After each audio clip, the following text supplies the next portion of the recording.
सच की आवाज आप तक। न्यूज खबर छोटी हो या बड़ी खबर, आसपास की हो या देश प्रदेश की, हर खबर आप तक। खबरों का खजाना। पूर्व कैबिनेट मंत्री नवप्रभात का कहना, यूजेवीएनएल की भूमि खुर्द-बुर्द न करे सरकार। विकासनगर से पूर्व कैबिनेट मंत्री नवप्रभात द्वारा अपने आवास से प्रेस वार्ता कर प्रदेश की सरकारी भूमि को प्राइवेट हाथों में देने की बात कही। वहीं उन्होंने प्रदेश सरकार को आईना दिखाते हुए कहा कि डाकपत्थर में यूजेवीएनएल की परियोजना क्षेत्र की भूमि को खुर्द-बुर्द न करे सरकार। ऐसे में उन्होंने सरकार को अपने इस निर्णय पर पुनर्विचार करने की मांग भी की।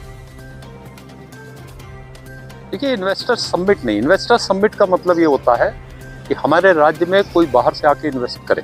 ये बहुत अच्छी बात है, पर उसके लिए या तो हम सिडकुल के माध्यम से उसको सहायता देते हैं और या कोई नीतिगत सहायता देते हैं।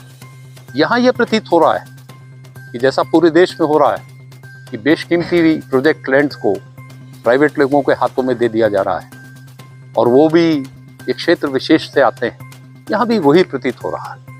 इसलिए मैं सरकार का ध्यान आकर्षित कर रहा हूँ। उत्तराखंड की सबसे बड़ी समस्या ये है कि हमारे पास गवर्नमेंट लैंड बैंक की बहुत कमी है।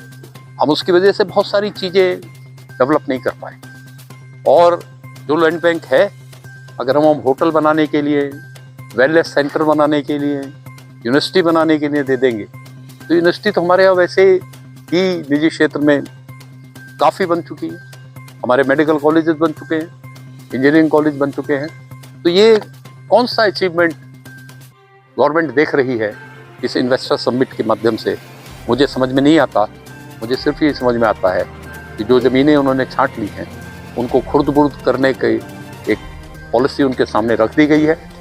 और मैं इस प्रदेश के मुख्यमंत्री से भी, इस प्रदेश की कैबिनेट से भी ये अनुरोध करूँगा कि वो राज्य के हित में विचार करें, वो प्रदेश के भविष्य के लिए विचार करें और यूजीवीएनएल जैसे महत्वपूर्ण कॉरपोरेशन जिसमें हमारा पर्वतीय क्षेत्र का भविष्य जुड़ा हुआ है, जिसमें हमारी हाइडल पावर के प्रोजेक्ट्स जुड़े हुए हैं, उनके साथ खिलवाड़ न करें। तो प्रगति के नाम पर बड़ा प्रदेश जो है कहाँ लेके जाया जा रहा है, किस तरीके से भारी कमियां मानते हैं आप?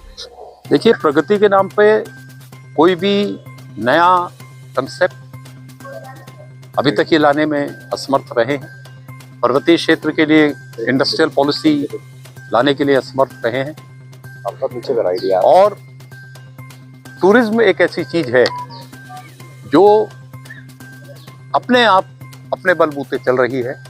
उसको सुविधा देना एक बात है और उसकी आड़ में जमीनों को खुर्द-बुर्द करना दूसरी बात है। तो विकास के बड़े दावे किए जाते हैं, सरकार द्वारा विकास हो रहा है, प्रदेश को बदला जा रहा है, प्रदेश को उद्यमी बनाया जा रहा है। क्या लगता है, वाकई उद्यमी बन रहा है या नहीं बन रहा? मुझे तो लगता नहीं कि इनके पास इस किस्म की कोई पॉलिसी है।